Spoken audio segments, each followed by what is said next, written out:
Welcome to the Militia Gaming Community. I'm Trigger, and this video is for all my Need for Speed Heat players out there who are considering Project Cars 3. Let's go!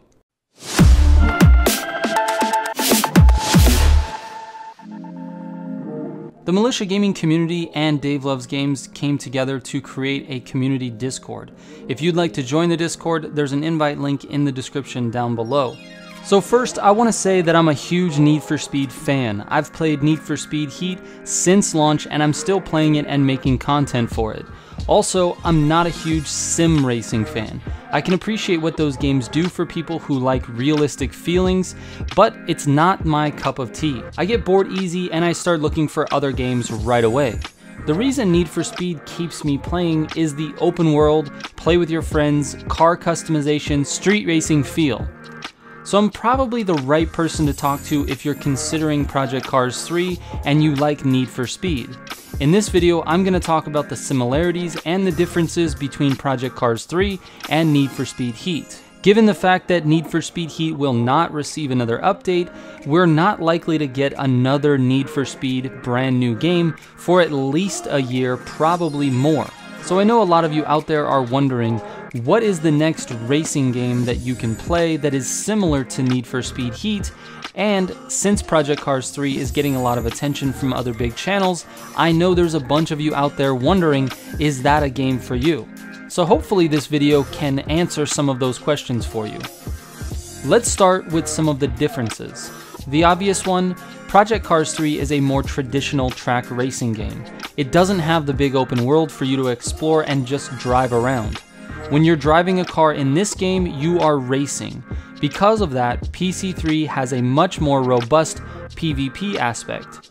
It has leaderboards for daily, weekly, and monthly events that provide rewards based on your placement in those events. It also has custom event lobbies that you can set up for you and your friends, along with quick play multiplayer lobbies that throw you into a race with a random car as quick as possible with skill-based matchmaking. It also has scheduled races like in real life. These races occur at a specific time, usually every 20 minutes, and reward XP. Once you register for the event, you have time before the race starts to qualify. Your best qualifying lap will determine your starting position in the race. Need for Speed Heat practically has no PvP. Basically, you can race someone in your lobby, but that's about it. So this is a huge improvement over Need for Speed Heat with Project Cars 3. I really enjoyed the PvP aspects of PC3. Now, this being a more traditional racing game, it makes sense that there is more in-depth tuning and performance upgrades and less customization options. That being said, there isn't a complete lack of livery editor. You can still customize your car to a certain extent, but you're limited to the brands that are in the game. There are no shapes for a completely custom look. Also, there are predetermined spots where the decals have to go. Also, there aren't any police cars in Project Cars 3. I know, why would you have police in a track racing game? But this is one of the best features of Need for Speed Heat, along with its free roam and better car customization. Speaking of the car customization again, I have to say that cars in Need for Speed Heat look 1,000 times better than the cars in Project 3. The biggest thing I noticed is how the lighting reflects off the paint. In Need for Speed Heat, the cars look awesome, the reflections look realistic, and the lighting is phenomenal. Project Cars 3 looks okay. It's not terrible, but it definitely could use some improvement. The reflections are dull and the cars don't look shiny at all. It looks like a video game, it doesn't look realistic. Alright, let's talk about how these games are similar. Both games feature an arcade-style racing experience-ish. Now this is something I definitely need to elaborate on because the driving experience is definitely not the same.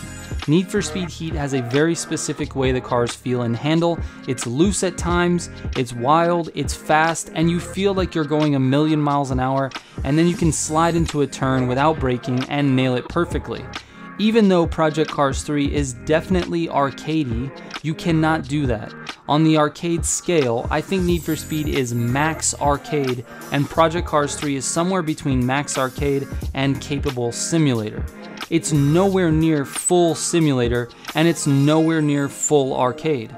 It sits somewhere in the middle. It's just the right amount of challenging and just the right amount of arcade in my opinion. I really enjoy the driving in this game. It's fresh and different, and it's easy to learn for anyone who likes racing games. Also, both games feature campaigns/racing careers in which you need to level up yourself or the driver, and you need to level up your car with performance upgrades. And lastly, both games also feature very nice photo modes. I'm still getting the hang of the Project Cars 3 photo mode, but it has a ton of options. The goal of this video was not to answer the question of whether or not you should buy Project Cars 3, but to give you a little bit of the tools to answer that question for yourself.